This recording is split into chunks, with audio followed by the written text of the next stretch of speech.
gangsters staring at me. Malcolm X put a hex on my future, someone catch me. I'm falling victim to a revolutionary song.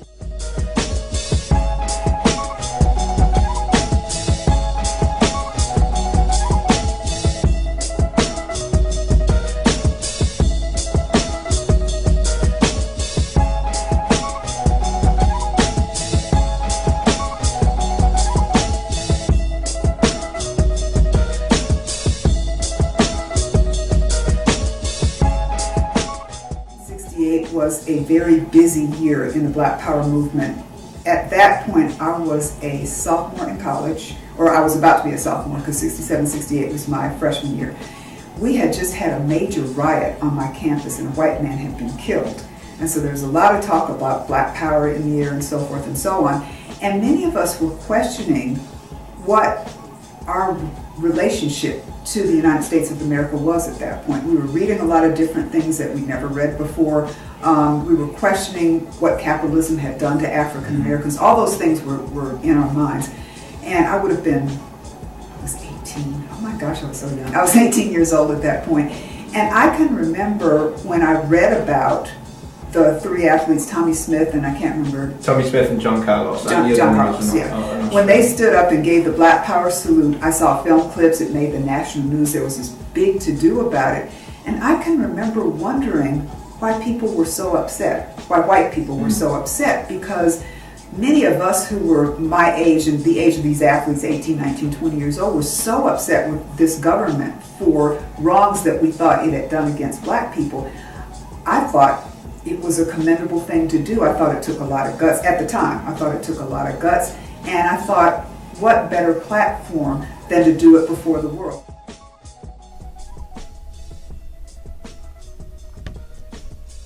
The civil rights movement of the 50s and 60s had given African Americans a new sense of purpose and identity. From Dr. Martin Luther King to Rosa Parks, from Malcolm X to Stokely Carmichael, the notion of African American protest for equal rights had long been a contentious one. The political atmosphere in America was a hostile one in the build-up to the 1968 Olympics. The civil rights movement that had promised so much to so many had all but died with the assassination of Dr. Martin Luther King in March of that year. This had led many African Americans to feel disillusioned as to what role they would play in a post-Dr. King America. The shortcomings of the Civil Rights Act, together with other federal laws, had ultimately led many African Americans to the powerful rhetoric of Black Power. The idea of Black Power was one that was feared by many white Americans, and far removed from the aims of Dr. King and the Civil Rights Movement. Black Power preached defence from racial oppression amongst other political aims, and sought to do this, where necessary, by force. On the morning of the 16th of October 1968, USA athlete Tommy Smith won the 200-metre race with a world record time of 19.83 seconds. Australia's Peter Norman finished second, and the USA's John Carlos took third. Teammates at San Jose State University, Smith and Carlos were stirred by the suggestion of a young sociologist friend, Harry Edwards. Edwards had asked them, as well as other African American athletes, to join together and boycott the Games. The protest, Edwards hoped, would bring attention to the feeling America's civil rights movement had not gone far enough to eliminate the injustices African Americans were facing. Edwards' group, the Olympic Project for Human Rights, gained support from several world-class athletes and civil rights leaders, but the all-out boycott never materialised. Still impassioned by Edwards' words, Smith and Carlos secretly planned a non-violent protest, much like those of Dr. King. As the American flag rose and the Star-Spangled Banner played, the two closed their eyes, bowed their heads, and began their protest. Smith later told the media that he raised his right gloved fist in the air to represent Black Power in America, while Carlos's left gloved fist represented unity in Black America. Together, they formed an arch of unity and power. The black scarf around Smith's neck stood for Black Pride, and their black socks and no shoes represented Black poverty in America. The athletes were initially condemned worldwide as a result of the salute. Smith and Carlos were largely ostracised by the US sporting establishment, and they were the subject to abuse, with them and their families receiving death threats. Time magazine described the event as one of the most unpleasant controversies in Olympic history, and turned the high drama of the Games into a theatre of the absurd. IOC President Avery Brundage deemed it to be a domestic political statement, unfit for the apolitical, international forum the Olympic Games were supposed to be. In response to their actions, he ordered Smith and Carlos be suspended from the US team and banned them from the Olympic Village. When the US Olympic Committee refused, Brundage threatened to ban the entire US track team. This threat led to the two athletes being expelled from the Games. In recent years, however, the actions of Smith and Carlos have been regarded as one of the most powerful images of the 20th century. They have been described as heroes who show courage to speak out against racial oppression in America. A statue has been erected at San Jose State University, and they have been the subject of many films and books in recent times. Symbolic. What it did was it symbolized what so many of us were feeling, and it elevated it to a world stage.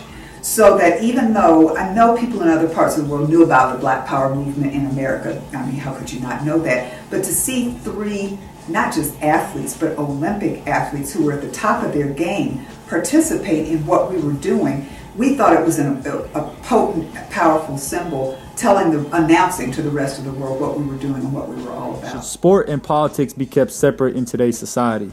Yeah, I think sports and politics should be kept separate. Mainly because it can create confusion and separation of the team. When you have a team, you have a lot of people from a lot of different aspects and different backgrounds, and when you bring in outside factors, it can create animosity and conflict in a team from achieving that one goal. Would you have done the same thing as Tommy Smith and John Carlos in the position they were when they won the 1968 200-meter Olympic dash? In that position, I would have done the same thing. It was a powerful statement for the black community, the Black Panther, and I feel like politics and sports it can counteract with each other and tie in and tie out from different forms of movements. It was a big social movement.